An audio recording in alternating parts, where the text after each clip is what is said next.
जय माँ जालपा। दोस्तों, आज इस श्रृंखला को आगे बढ़ाते हुए आज हम बात करेंगे वृश्चिक लगन की कुंडली के बारे में।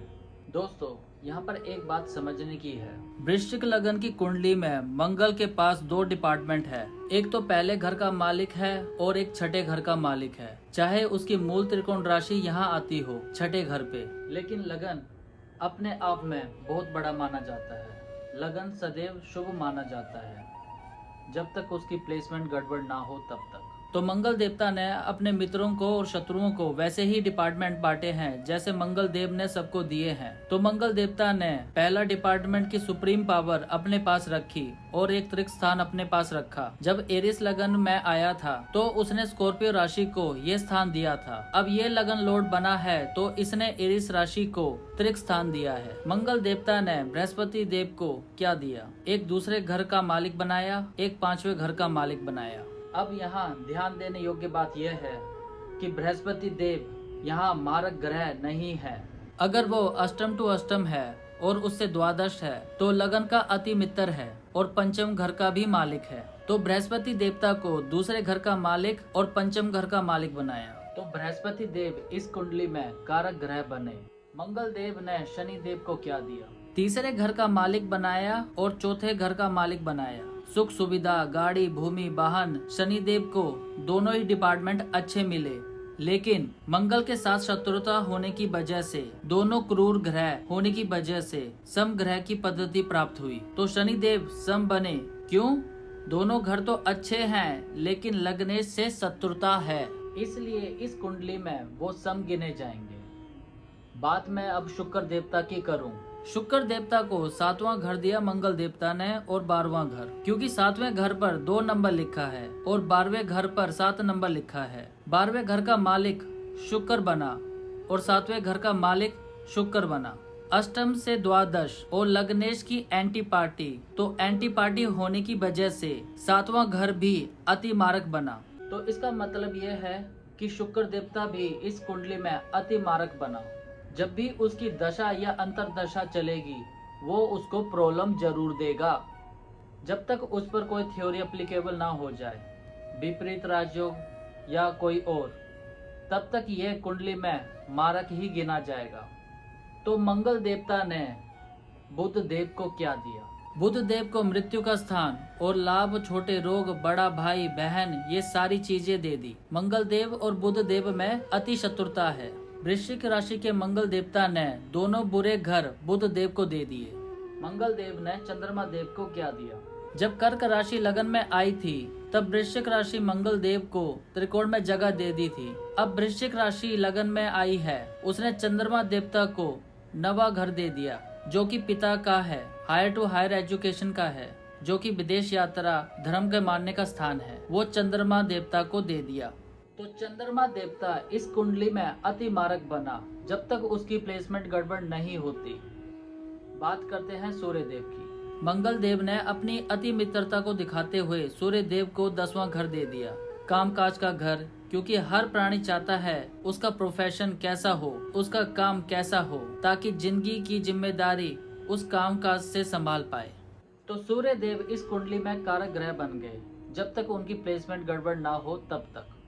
मैंने आपसे पहले भी कहा था, मंगल देव के पास इस कुंडली की कंट्रोलिंग पावर है और यही नवे घर पर पड़ जाए, नीच का नवे घर पर। ध्यान देने योग्य बात है, जब दशा और अंतरदशा चलेगी पिता को नुकसान, फिजूल का वे, फिजूल की मेहनत, माता को प्रॉब्लम, सारी चीजों में प्रॉब्लम देगा। वो कारक नहीं रहा। यहाँ लग्नेश का दान करके उसकी नीचता को खत्म करना होगा। वहाँ कोई त्रिशक्ति या त्रिकोण नहीं पहनना है। उसकी नीचता को खत्म करने के लिए उसी का दान पहले करना होगा। चंद्रमा देवता इस कुंडली में कारक ग्रह है। अगर वो लगन में पड़ा होगा वो कारक नहीं रहेगा। क्यों?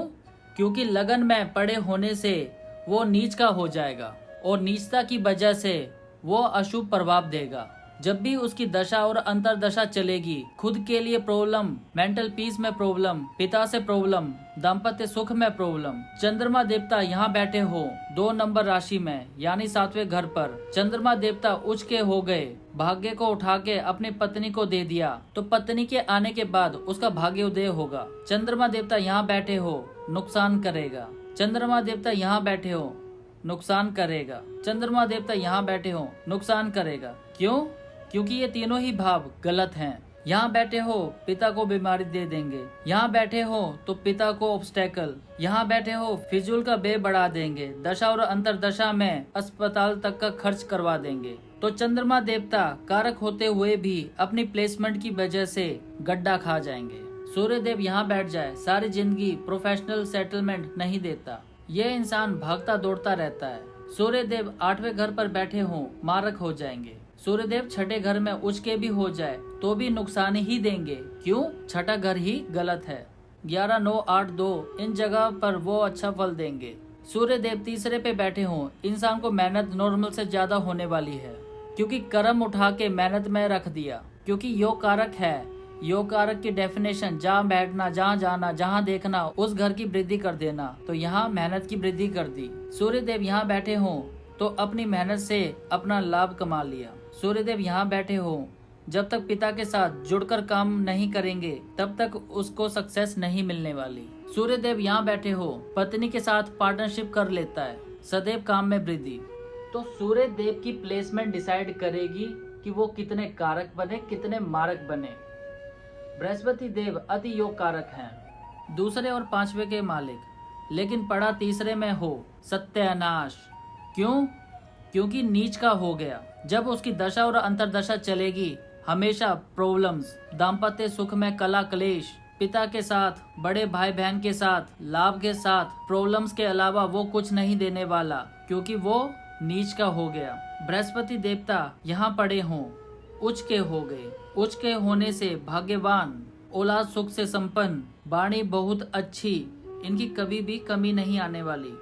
लेकिन दर्शकों, इसमें एक बात और याद रखिएगा, मैं जो बोल रहा हूँ उसकी डिग्री वाइज कंपैटिबिलिटी जरूर देख लेना। यहाँ वो 29 डिग्री के हुए या 0 के हुए, सूर्य के साथ बैठा अस्त हुआ तो ये रिजल्ट कभी नहीं मिलने वाले, सारे रिजल्ट में कमी आ जाएगी। कहने का मतलब ये है कि प्लैनेट कैपेबिलिटी के अकॉर्डिंग ही रिजल्ट देता है, उसके बिना वो रिजल्ट नहीं देता है। जितनी प्लैनेट की डिग्री होती है तो कैपेबिलिटी वाइज वो उतने ही रिजल्ट देता है। बृहस्पति देव यहाँ बैठे हो, पत्नी के लिए अच्छा।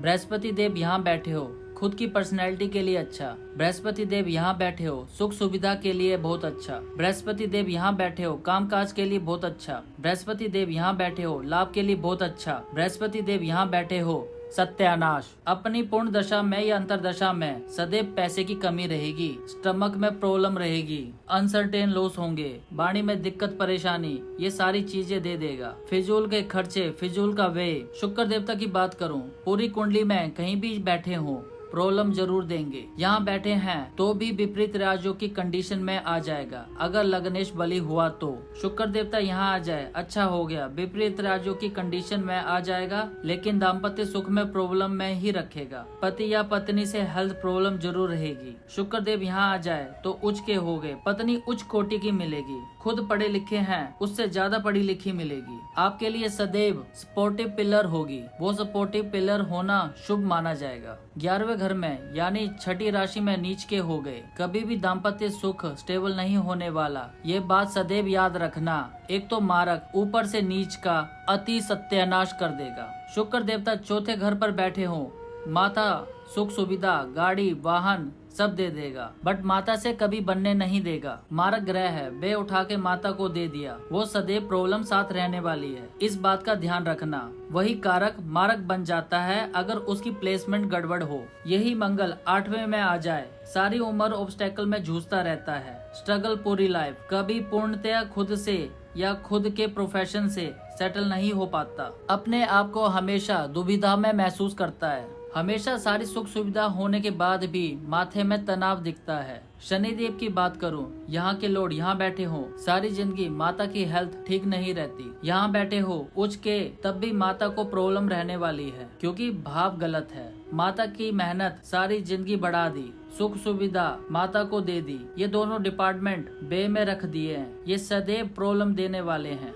शनिदेव इस कुंडली में कभी भी अच्छा रिजल्ट नहीं देते जब तक उनकी प्रॉपर प्लेसमेंट सही ना हो। शनिदेव हर काम में डिले, मकान गाड़ी में डिले, बनता है करता है होता है, वो इन्हीं चक्कर में चक्कर काटता रहता है। बुध देव पूरी कुंडली में कहीं भी चले जाएं, कभी भी अच्छा रिजल्ट नहीं देने वाले। 6, 8, 12 में वो रिजल्ट देंगे अगर वो विपरीत राजयोग की स्थिति लग्नेश बली हुआ तो, अन्यथा कभी भी अच्छा रिजल्ट नहीं देने वाले। वही कारक प्लेनेट अपनी प्लेसमेंट की वजह से अति मारक हो जाते हैं। वही हाउस को वो एक्टिवेट कर देते हैं जहां ये पड़े हों। मान लो ये रोग भाग में आ गया तो ये रोग को एक्टिवेट कर देंगे। तो इस तरह से इस विद्या को समझा जाता है। जाते जाते मैं आपको tip of the day they दूं। आजकल की डेट में घर बनाना बहुत मुश्किल है, क्योंकि घर बनाने में बहुत मेहनत लगती है।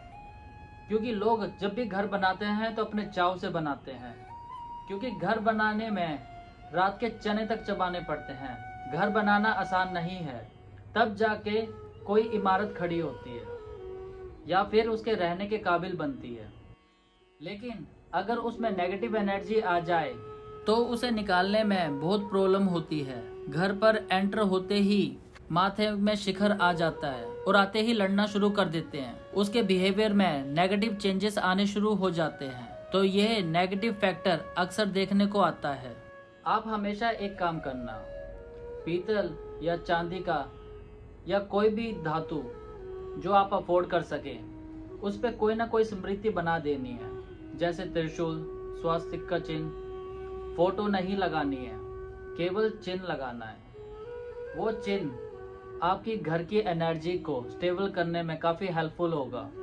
उससे नेगेटिव एनर्जी एंटर नहीं होगी और घर पर सुख शांति जरूर आएगी। उम्मीद करता हूँ आज की वीडियो आपको पसंद आई होगी, और अगर आपको मेरी वीडियो पसंद आई है तो लाइक शेयर कमेंट जरूर करें, और साथ ही से अपने दोस्तों के साथ शेयर जरूर करें। अगर आप मेरे इस चैनल पे नए हैं तो मेरे इस चैनल को सब्सक्राइब जरूर करें। जय माँ जालपा।